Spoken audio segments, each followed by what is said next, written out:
मगर यही तो कोणार्क के सूर्य मंदिर में भी था।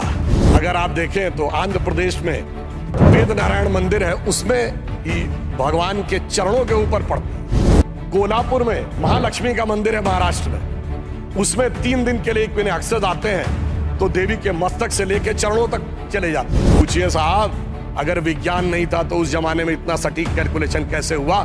मुझे लगता है दुनिया में कोई धर्म संस्कृति ऐसी नहीं होगी जो इस प्रकार का करने की क्षमता रखती हो। श्री राम जन्मभूमि का जो मंदिर बना है ना, उसमें एक बड़ा साइंटिफिक एंगल आया है। वो क्या है कि रामनवमी के दिन उनके मस्तक के ऊपर सूर्य तिलक होगा। अब इसके लिए सबसे पहले किस चीज की जरूरत है? जो प्लैनेटरी पोजीशन थी कि अर्थ का जो एंगल होगा सूर्य के साथ उस पर्टिकुलर दिन कैसे होगा, तो इसमें 3 इंस्टीट्यूट ने काम किया है। इंस्टीट्यूट ऑफ एस्ट्रोफिजिक्स बेंगलोर ने, जिसने उस पूरे एस्ट्रोनॉमिकल कैलकुलेशन को सटीक ढंग से किया है। दूसरा है central building research institute Roorkee, जिसने की उसकी व्यवस्था बनाने का काम किया। और तीसरी एक प्राइवेट कंपनी है जिसने वो कॉन्वेक्स लेंसेस के थ्रू कैसे वो अंदर आएगा और ठीक उसी बिंदु के ऊपर उस दिन केंद्रित होगा, ये व्यवस्था की है।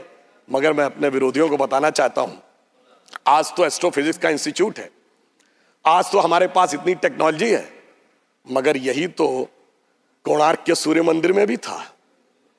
यही तो अगर आप देखें तो आंध्र प्रदेश में वेद नारायण मंदिर है, उसमें ही भगवान के चरणों के ऊपर पड़ती है। कोल्हापुर में महालक्ष्मी का मंदिर है महाराष्ट्र में, उसमें 3 दिन के लिए एक दिन अक्सर आते हैं तो देवी के मस्तक से लेकर चरणों तक चले जाते हैं। कर्नाटक के श्रृंगेरी में जो मंदिर है उसमें 12 महीनों में अलग अलग सूर्य की गति पड़ती है। पूछिए साहब, अगर विज्ञान नहीं था तो उस जमाने में इतना सटीक कैलकुलेशन कैसे हुआ जो आज इतने बड़े बड़े सैटेलाइट्स के बाद होने की बात आई है? इसलिए मैं कह सकता हूं कि इसके लिए हमें इस विचार पे धर्म और संस्कृति के साथ इस विज्ञान पर भी गर्व करना चाहिए। वैसे मैं एक और बात कहना चाहता हूं, इसमें विज्ञान का एक और गहरा, आप सबको ध्यान हो कि उसमें 84 सेकंड का मुहूर्त था, और वो शुरू कहां से होता है?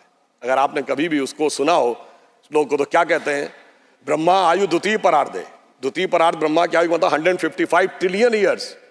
वैसे बिग बैंग थ्योरी कहती है कि 14 बिलियन ईयर पहले दुनिया बनी। तो मैं बता देना चाहता हूं कि जेम्स वेब टेलीस्कोप ने जो नई फाइंडिंग की है उसमें बहुत सी गैलेक्सीज ऐसी आई हैं जो 14 बिलियन से आगे की आ रही हैं। तो now that theory has become debatable. फिर वहां से आते हैं श्वेत वाराह कल्प यानी 1.97 बिलियन ईयर्स, फिर आते हैं वैवस्वत मनवंतरे, फिर आते हैं कलयुग यानी 5125 ईयर्स, फिर आते हैं विक्रम संवत में 2081 साल, फिर आते हैं वर्ष के भाग में, उत्तरायण सूर्य में, फिर आते हैं महीने में, और उसके बाद वार नक्षत्र होते हुए 84 सेकंड तक। मैं कहना चाहता हूं ये भारत की सनातन यात्रा है जो 155 ट्रिलियन ईयर से लेकर सटीक कैलकुलेशन 84 सेकंड तक का करती है। मुझे लगता है दुनिया में कोई धर्म संस्कृति ऐसी नहीं होगी जो इस प्रकार का करने की क्षमता रखती हो, वो सिर्फ हमारे यहाँ।